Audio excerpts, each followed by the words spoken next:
ہمیں اللہ رب العزت نے انسان بنایا، ہم اپنے ساتھ والوں کو فائدہ پہنچائیں، گھر والوں کو فائدہ، رشتہ داروں کو فائدہ، اپنے ہمسایوں کو فائدہ، معاشرے کو فائدہ۔ مومن ہوتا ہی وہی ہے جو ہر ایک کا خیر خواہ ہوتا ہے۔ نبی علیہ السلام نے فرمایا الدین النصیحہ، دین سراسر خیر خواہی ہے۔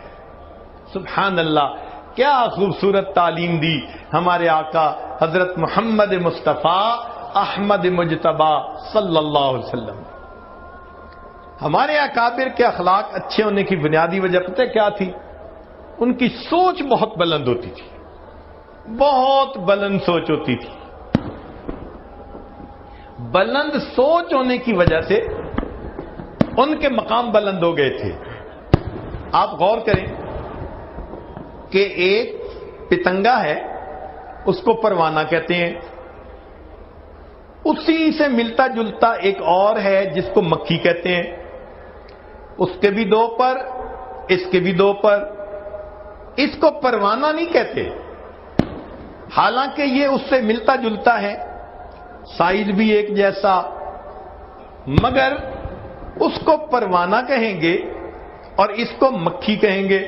اس کی وجہ یہ ہے کہ اس مکھی کی سوچ گندی، یہ نجاست پہ بیٹھتی ہے، گند ڈھونڈتی ہے، اس کی گندی سوچ کی وجہ سے اس کو مکھی کہتے ہیں۔